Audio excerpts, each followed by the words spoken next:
अभी हम लोग डिस्कस करेंगे CSS। CSS का आज पहला क्लास होगा, इंट्रोडक्शन टू CSS। CSS क्या है उसके बारे में थोड़ा समझेंगे और उसको थोड़ा बहुत इंप्लीमेंट भी करेंगे। तो CSS stands for cascading style sheet. CSS का एक्चुअली यूज़ क्या है, CSS का काम क्या है वेबसाइट डिज़ाइनिंग में। देखो, डिज़ाइनिंग का जो काम है, जो डिज़ाइनिंग करने का जो काम होता है वो CSS के ही मदद से होता है।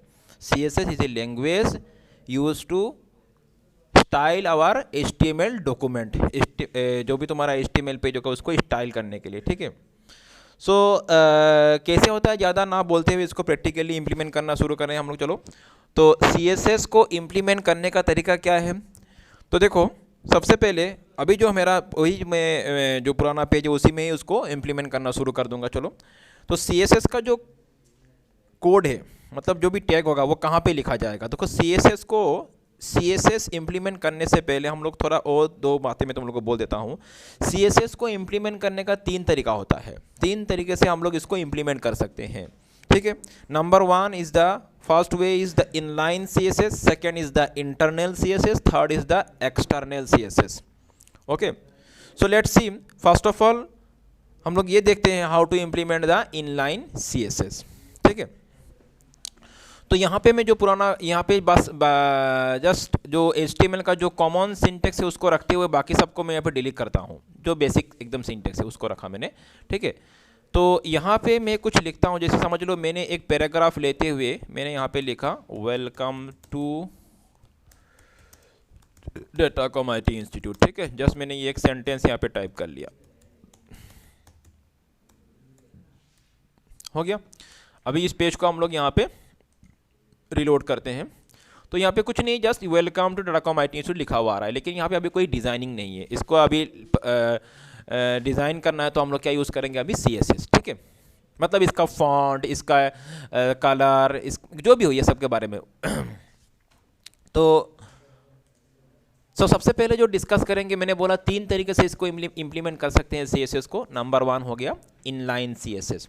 तो इनलाइन CSS में CSS अप्लाई करने के लिए, CSS टेक कोड को अप्लाई करने के लिए जो मेरा एलिमेंट होता है, जो HTML का जो एलिमेंट, जैसे यहाँ पे एलिमेंट कौन सा है, पैराग्राफ। जो HTML का एलिमेंट होता है उस एलिमेंट का जो स्टार्ट टैग है, जो पैराग्राफ का जो स्टार्ट टैग है, P टैग जो है, उसका स्टार्ट टैग में ही हम लोग क्या लगाएंगे, स्टाइल एट्रीब्यूट लगाएंगे। क्या लिखेंगे यहाँ पे हम लोग, जो मैंने लास्ट टाइम भी शायद किया तुम लोग को दिखाया था मैंने, यहाँ पे कौन सा एट्रीब्यूट लगाएंगे हम लोग, स्टाइल। ये पहला तरीका हो गया CSS को अप्लाई करने का, ठीक है। और यहीं पे यहाँ पे हम लोग CSS का कोड देंगे। कोड क्या है, जस्ट फॉन्ट, इसका तरीका क्या होता है, डिक्लेरेशन करना पड़ता है यहाँ पे। इसमें एक तो होगा प्रॉपर्टी, दूसरा होगा वैल्यू, ठीक है। तो प्रॉपर्टी क्या, समझ लो कि मुझे यहाँ पे लिखना है बैकग्राउंड कलर, ये हो गया प्रॉपर्टी।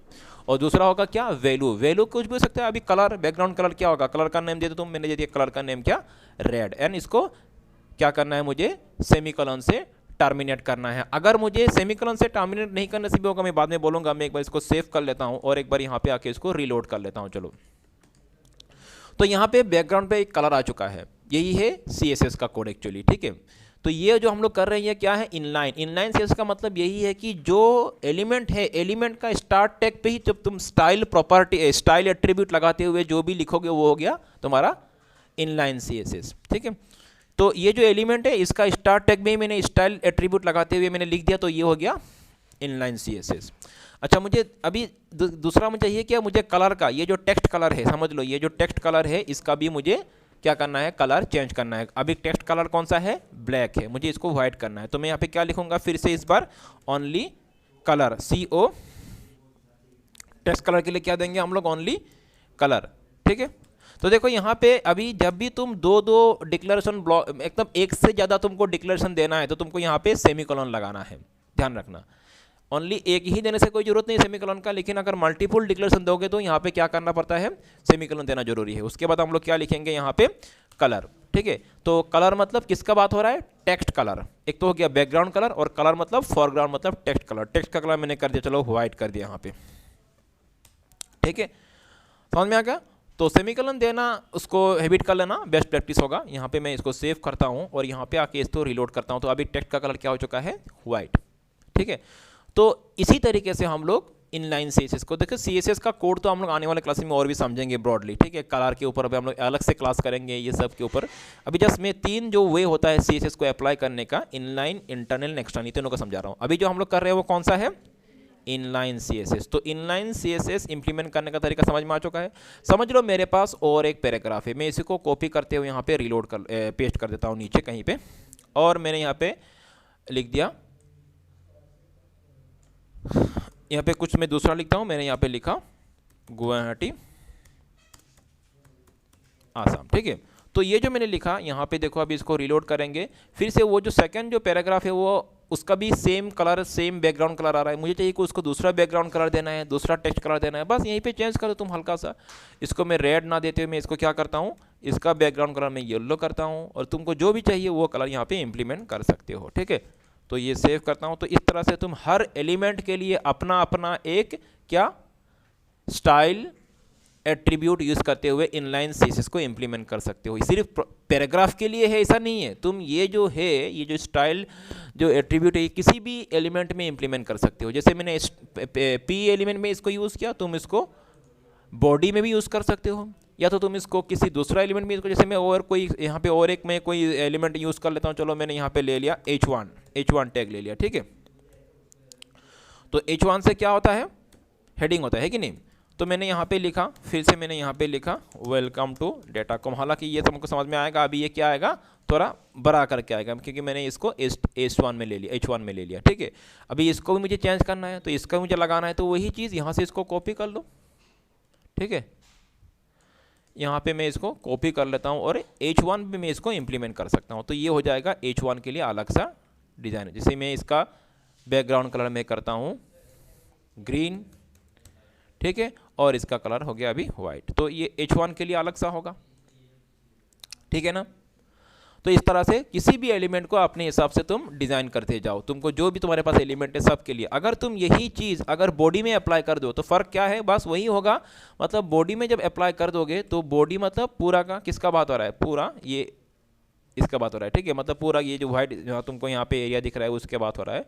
तो मैं अगर समझ लो कि मैंने इसको कॉपी करते हुए बॉडी में लगा दिया, ठीक है। तुम जहाँ चाहे लगा सकते हो, अपना मर्जी है, बस तुमको डिसाइड करना है कहाँ पे कौन सा क्या कलर देना है, ठीक है। यहाँ पे कुछ गलत कर दिया मैंने शायद।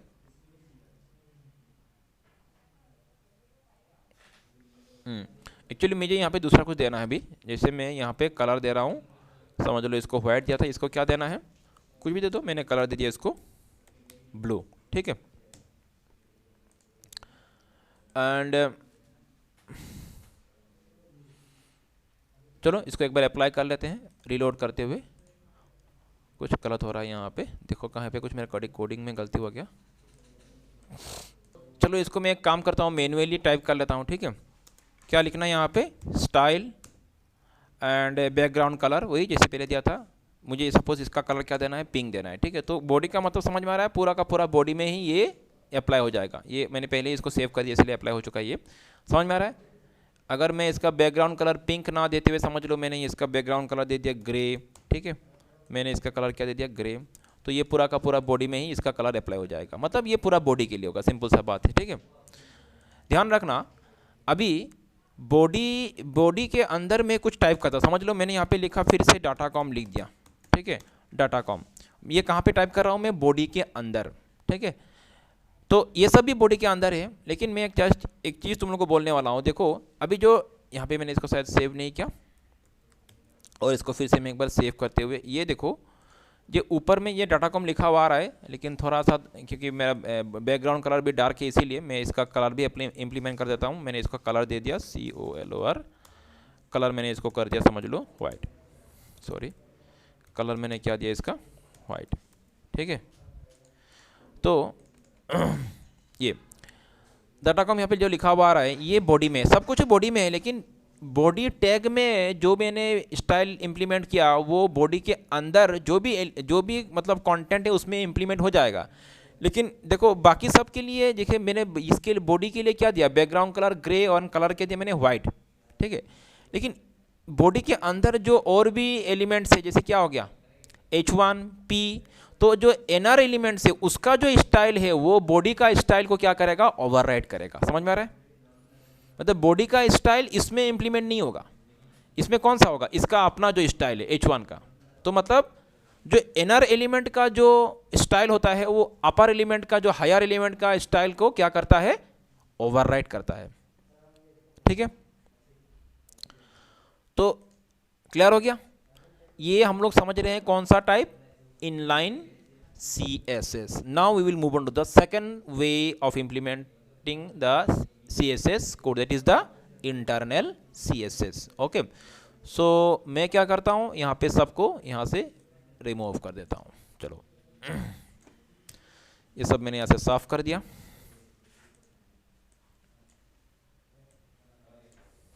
That's all. सेव करेंगे इसको और यहां पे पेज को रीलोड करेंगे। ठीक है, अभी क्या है, इनलाइन इंटरनल CSS। इनलाइन तो हो चुका है, फिर से मैं यहां पे कुछ टाइप कर लेता हूं, जैसे मैंने यहां पे लिखा वेलकम टू डेटाकॉम। ओके, और इसको सेव कर लेंगे। चलो यहाँ पे ये आ रहा है, अभी कुछ यहाँ पे डिज़ाइन नहीं है, मुझे यहाँ पे डिज़ाइन इंप्लीमेंट करना है। तो इस बार कौन सा तरीके से करेंगे, इंटरनल तरीके से। इंटरनल तरीके में से अगर करना है तो तुमको क्या करना पड़ेगा, ये जो हेड टैग है, जो हेड एलिमेंट है, HTML का जो हेड एलिमेंट है, उसके अंदर तुमको और एक क्या लिखना है, एलिमेंट यूज़ करना है जिसका नाम हो गया स्टाइल। स्टाइल जिसका नाम क्या है, स्टाइल। ये जैसे मैंने यहाँ पे लिखा इस तरीके से, ये वाला एलिमेंट तुमको यूज़ करना है। ठीक है, स्टाइल टैग। ये कहाँ पे लिखना पड़ेगा, ध्यान रखना, ये हेड के अंदर ही होगा, बॉडी में नहीं होगा, ये हेड के अंदर होगा। और इसी के अंदर हम लोग डिक्लेरेशन का काम करेंगे। डिक्लेरेशन मतलब क्या स्टाइल होगा, समझ लो। ये क्या है, ये एक पैराग्राफ है, जो मैंने वेलकम टू डाटाकॉम लिख के रखा है, ये क्या है, ये एक पैराग्राफ है। ठीक है, एक बार पेज को मैं यहाँ पे रिलोड कर लूँ, फिर मैं इसको, अभी नॉर्मल है, अभी मुझे इसके ऊपर क्या करना है, डिज़ाइन अप्लाई करना है। तो इस बार मैं इनलाइन से नहीं, इंटरनल तरीके से, मतलब यहाँ पे करूँगा अभी। तो यहाँ पे पहले जो मुझे यहाँ पे करने का तरीका क्या होता है, पहले तो इसमें आएगा सिलेक्टर। सिलेक्टर का मतलब क्या है, कौन से एलिमेंट के ऊपर तुम स्टाइल अप्लाई करोगे। तो एलिमेंट कौन सा है, पैराग्राफ P। तो यहाँ पे सिलेक्टर का मुझे नेम देना होगा, नेम क्या है, P, और उसके बाद कर्ली ब्रैकेट। और इन दोनों कर्ली ब्रैकेट के अंदर जो भी मेरा डिक्लेरेशन है मुझे यहाँ पे करना है, क्योंकि स्टाइल में अप्लाई करने वाला हूँ पूरा का पूरा पेज में नहीं, उसका सिर्फ कौन सा पार्ट में, P में, पैराग्राफ में, उस एलिमेंट में। तो मैंने यहाँ पे इसलिए P लिख दिया। अभी जैसे पहले लिखा था मैंने, क्या लिखो, जो भी तुमको देना है स्टाइल यहाँ पे, जैसे मैंने यहाँ पे लिखा बैकग्राउंड कलर। ठीक है, मैंने दे दिया इस बार क्या, रेड। फिर से वही कलर मैंने दे दिया क्या, वाइट। ठीक है, तो चलो देखते हैं एक बार इसको रीलोड करते हुए। इसको एक बार रीलोड करेंगे तो समझ में आ रहा है ना, वही काम हो रहा है, पुराना वाला काम भी कर रहे हैं हम लोग, लेकिन इस बार इनलाइन नहीं, इंटरनल CSS की मदद से। समझ में आ रहा है? ये मैंने किसके लिए अप्लाई किया, ये मैंने अप्लाई किया तुम्हारा पैराग्राफ के लिए। सपोज तुम्हारे पास दूसरा कोई एलिमेंट है, सपोज यहाँ पे H1 से कोई एलिमेंट है, तो इसके लिए भी तुमको अप्लाई करना है। ठीक है, मैंने यहाँ पे लिखा ओनली गुवाहाटी। ठीक है, अभी तुमको इसके लिए भी अप्लाई करना है, तो कैसे करोगे, अभी फ़िलहाल तो गुवाहाटी के लिए कोई डिज़ाइन नहीं है, तो मैं क्या करूँगा, वही सिलेक्टर का नेम, पहले सिलेक्टर क्या होगा, H1। समझ में आ रहा है बात? बस इसी को मैं कॉपी कर लेता हूँ, बस कलर में चेंज कर दूंगा तो समझ में आ जाएगा। यहाँ पे मैंने इसका बैकग्राउंड कलर कर दिया, मैंने क्या, येलो। हो गया, सेव करते हैं, अभी इसके लिए अप्लाई हो जाएगा ये। ठीक है ना, तो इस तरह से तुम्हारे पास जो भी एलिमेंट है उसका नेम यूज़ करते हुए इस सिंटेक्स, इस तरीके से तुम डिज़ाइन को अप्लाई करते जाओ। ठीक है, अगर तुमको पूरा बॉडी के ऊपर अप्लाई करना है तो वही चीज़ यहाँ पे वही सेम बॉडी लिखते हुए, मैं इसको रिपीट नहीं करूँगा, जस्ट दिखा देता हूँ। इस तरह से इसके लिए भी अलग से तुम कोड लिखो तो पूरा बॉडी के ऊपर अप्लाई हो जाएगा। Clear? So this is what, this is internal CSS।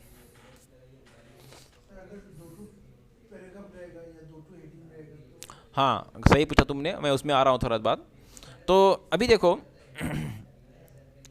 Internal CSS में जब हम लोग काम करते हैं, या तो इंटरनल हो या तो एक्सटर्नल हो, दोनों में एक ही केस होगा। एक्सटर्नल का मतलब क्या बाद में समझ में आएगा थोड़ा बहुत। देखो मैं पहले समझाता हूँ एक्सटर्नल क्या है, पहले मैं उसको तुमको समझाता हूँ। पहले मैं, ये तो हो गया इंटरनल, तो दो तरीका हम लोगों ने समझ लिया, inline CSS, internal CSS। The finally the last one is the external CSS। Let's see how to implement the external CSS। For that we have to write an external CSS file. Okay, so external CSS file कैसे होगा? कुछ नहीं, एक simple file होगा, उसका extension हमेशा क्या होगा? .css होगा, दैट्स ऑल। तुम एक नया सा फाइल ले लो, सेम पाथ में लेना, या तो अलग पाथ ले सकते हो, लेकिन आई रेकमेंड सेम पाथ में लेना, ताकि तुमको पाथ डिफाइन ना करना पड़े बार बार। तो मैं यहाँ पे एक न्यू फाइल बना लेता हूँ, वही डेस्कटॉप पे, ठीक है। इसको मैं सेव कर लूँगा। मैं न्यू फाइल में किया, नया फाइल बना रहा हूँ मैं, कहाँ पे सेव करूँगा इसको मैं? क्योंकि मेरा HTML फाइल कहाँ? डेस्कटॉप पे ही है, तो इसको मैं भी कहाँ पे रखूँगा? डेस्कटॉप में रख दूँ। और इसका मैं नेम असाइन करता हूँ। इस फाइल का मैं नेम मुझे क्या देना है? कुछ भी नेम दे सकते हो, बट रिकमेंडेड एक तुम जो मोस्टली जो यूज़ होने वाला नेम वो होता है स्टाइल नेम देना इसको हमेशा। क्या नाम देना? बट इट्स नॉट कंपलसरी, कुछ भी नेम दे सकते हो। तो हम लोग क्या नाम दे रहे हैं इसको? STYL, स्टाइल, और इसका एक्सटेंशन हमेशा .css ही होगा। एक्सटेंशन हमेशा क्या होगा? .css, याद रखना। और इसको मैं सेव कर लेता हूँ, कहाँ पे? डेस्कटॉप पे में style.css नाम से इसको मैंने सेव कर लिया, ये जो फाइल है, ठीक है। अभी इस फाइल के अंदर कुछ भी लिखा हुआ नहीं, खाली फाइल है। पहले तो मैं क्या करता हूँ, यहाँ से इंटरनल CSS का जो भी है इसको मैं यहाँ से रिमूव कर लेता हूँ, क्योंकि मुझे इस बार इंटरनल CSS तो समझ में आ चुका है हम लोग को। इस बार हम लोग को समझना है एक्सटर्नल CSS को कैसे इंप्लीमेंट करना है।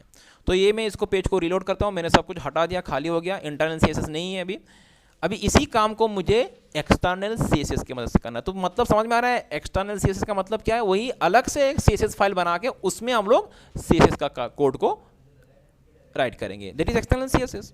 तो इसका तो ये हो गया actually professional way of coding. जब भी हम लोग CSS का कोड लिखते हैं, ना इनलाइन ना इंटरनल, हम लोग मोस्टली क्या यूज़ करते हैं? एक्सटर्नल। क्यों? इससे तुम्हारा जो भी HTML पेज होगा वो ज़्यादा लेंदी नहीं होगा, क्योंकि उसके लिए तुमने अलग सा एक फाइल बना लिया CSS के लिए। नहीं तो एक ही फाइल में, एक ही पेज में तुम CSS का कोड भी लिख रहे हो, HTML का कोड भी लिख रहे हो, तो लंबा हो जाएगा और तुम्हारे लिए एक तरह से क्या करेगा? बाद में प्रॉब्लम क्रिएट कर सकते हो, लेकिन तो बेहतर तरीका यह है कि CSS के लिए अलग सा एक फाइल बना लो, ठीक है। तो यहाँ पे ही हम लोग क्या कर देंगे? वही जो पुराना कोड तो वही रहेगा, ठीक है। कोड क्या रहेगा? वही रहेगा, बस इसमें हमको स्टाइल ये नहीं लिखना है, टैग नहीं लिखना है। यहाँ पे जस्ट सिलेक्टर एंड डिक्लेरेशन, बस यहाँ पे टैग नहीं देना है तुमको, क्योंकि ये कोई HTML फाइल नहीं है, ये CSS फाइल है। यहाँ पे CSS का जो जस्ट कोड लिखना है, तो सिलेक्टर को लगाओ और बस उसका डिक्लेरेशन, ठीक है। समझ में आ रहा है? क्लियर? तो थोड़ा इसको मैं सिस्टमेटिकली मिला लेता हूँ।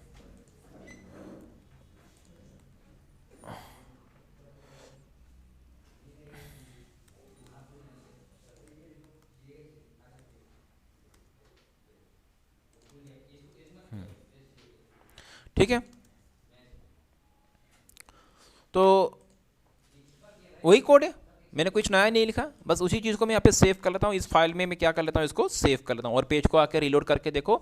लेकिन इस बार अभी तक अप्लाई नहीं हो रहा है, क्योंकि मैंने पेज में तो ये तो CSS फाइल को मैंने बना लिया, इसमें मुझे उस CSS फाइल का लिंक देना होगा, इस पेज में बोलना पड़ेगा।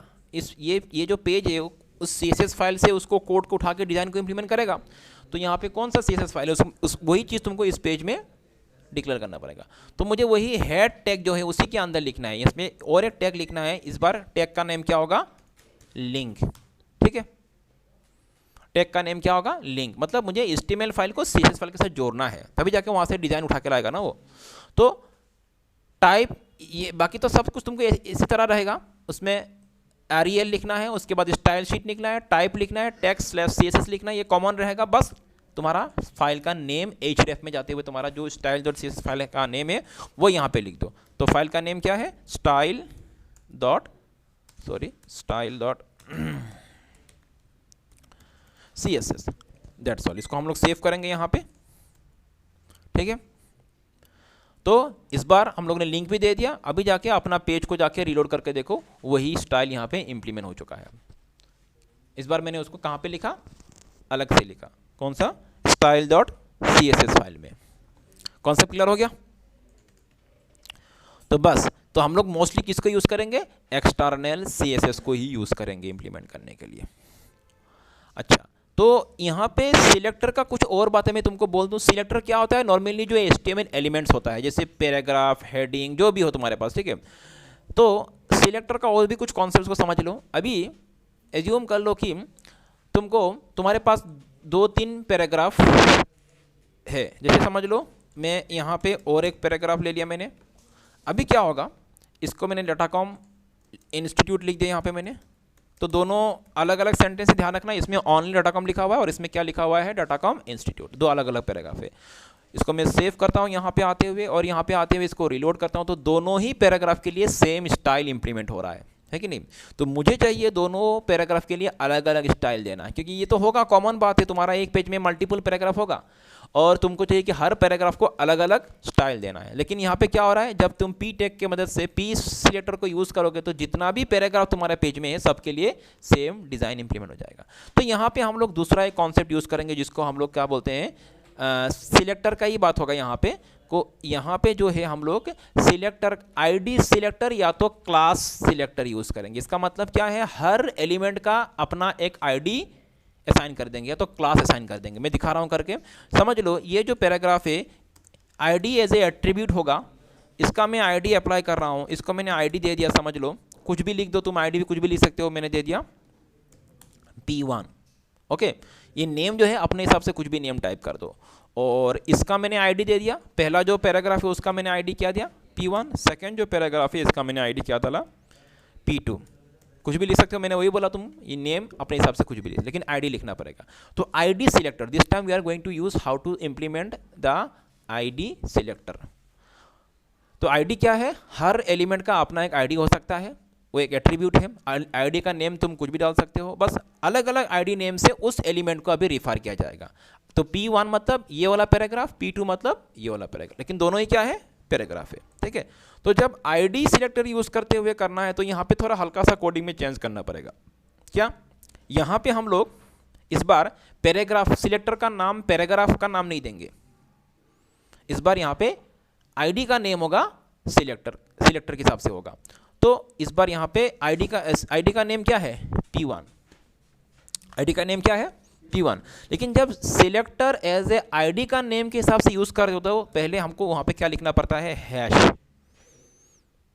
पहले हैश लिखना पड़ेगा, विदाउट हैश लिखोगे तो वो एक नॉर्मल HTML एलिमेंट को रिफर करेगा, और P1 नाम से कोई एलिमेंट होता नहीं है, तो हैश P1 मतलब उस आईडी का नाम हो रहा है, ठीक है। तो चलो इसको हम लोग क्या कर लेते हैं, एक बार सेव करके इम्प्लीमेंट करके देखते हैं। तो यहाँ पे क्या हो रहा है, देखो, एक सेकंड, नहीं किया था, तो देखो ये मैंने इसको सेव नहीं किया था, इसको मैंने ऑलरेडी सेव कर लिया, ठीक है। ये वाला फाइल कुछ भी नहीं है, मैंने जस्ट सेव नहीं किया था फाइल को, HTML।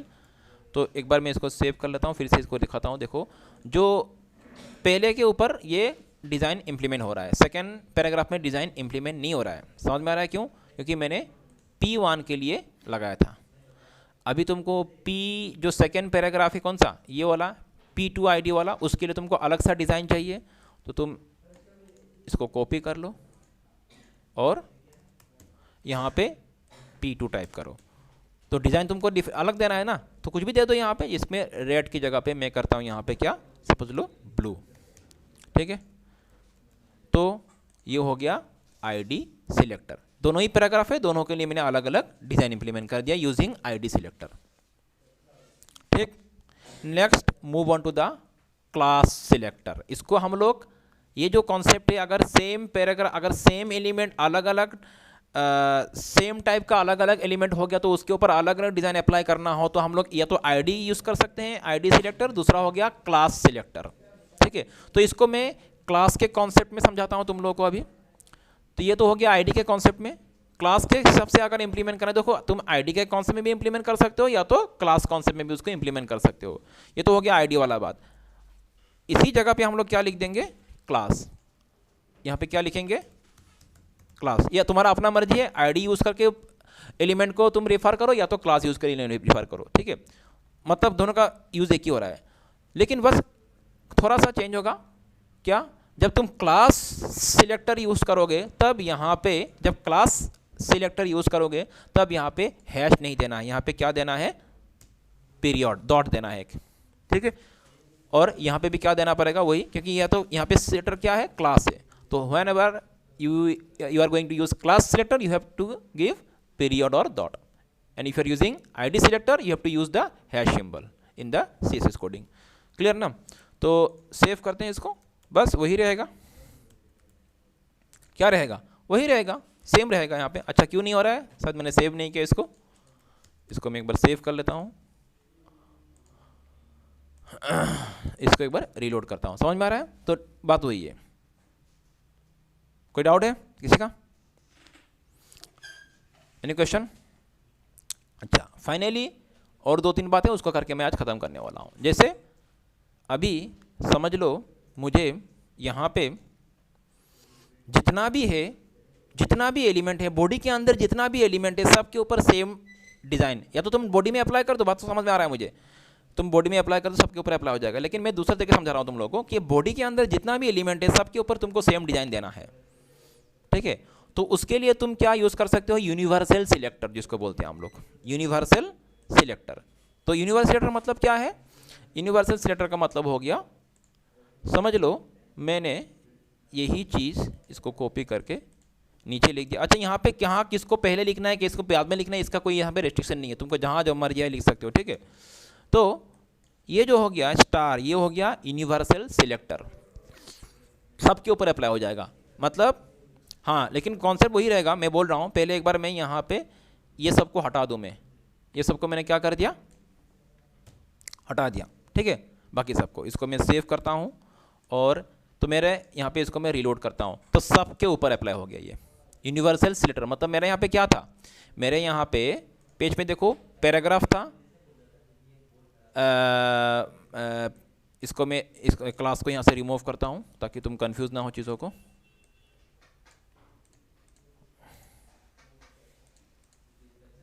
हाँ, तो यहाँ पे क्या है, 2 पैराग्राफ है, एक हेडिंग है, ठीक है? तो सबके ऊपर अप्लाई हो जाएगा। मैंने क्या टैग, मैंने कौन सा यूज़ किया, स्टार यूज़ किया, तो इसका मतलब यूनिवर्सल सिलेक्टर सबको सबके ऊपर अप्लाई हो जाएगा। बैकग्राउंड कलर सबका क्या होगा, येलो, और सबका कलर क्या होगा, वाइट। चलो मैं सबका कलर यहाँ पे ब्लैक करता हूँ, टेक्स्ट कलर में क्या करता हूँ, ब्लैक। तो ये हो जाएगा सबके ऊपर अप्लाई यूनिवर्सल सिलेक्टर। तो ID selector, class selector, universal selector. Finally there is one more selector, that is the group selector. One more concept of selection, that is the group selector. कैसे, देखो जैसे मुझे यहाँ पे पैराग्राफ, मैंने यहाँ पे 2 और एक मैंने समझ लो टैग ले लिया। इस बार मैंने H1 नहीं, इस बार मैंने इसको क्या लिया, H2 लिया, ठीक है? और मेरे पास एक पैराग्राफ है, मेरे पास एक पैराग्राफ है, 2 हेडिंग है, एक H1 दूसरा H2, ठीक है? ग्रुप सिलेक्टर का मतलब क्या है, समझ लो मुझे H1 और पैराग्राफ के लिए सेम डिजाइन चाहिए लेकिन H2 के लिए नहीं चाहिए, H1 और क्या पैराग्राफ के लिए, मतलब ग्रुप।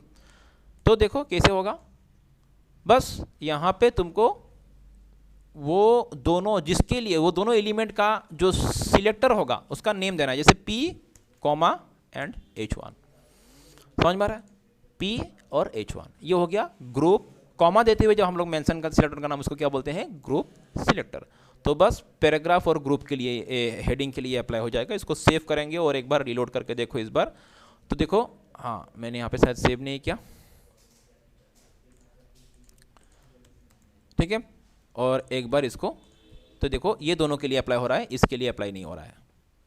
ये तो H2 था ना, थर्ड वाला क्या था, जो थर्ड गुवाहाटी लिखा हुआ था H2 था, इसके ऊपर कलर अप्लाई नहीं हो रहा है, ये दोनों के ऊपर अप्लाई हो रहा है क्योंकि मैंने ग्रुप यूज़ किया, यानी P का भी नेम यूज़ किया मैंने H1। कैसे करना है, जस्ट कॉमा देते हुए P, H1। तो this is one more concept of having selection, that is group selector. तो सिलेक्टर डायरेक्ट सिलेक्टर का नेम देके, आईडी यूज़ करके, क्लास यूज़ करके, universal selector and then group selector. तो दैट्स ऑल फॉर टुडे। यहाँ पे आज हम लोगों ने ये CSS का इंट्रोडक्शन ले लिया है। अगला क्लास से हम लोग इसको और भी बेहतरीन तरीके से 1 by 1 कॉन्सेप्ट को डिस्कस करेंगे डिटेल्स में, ठीक है? चलो आज के लिए फिर।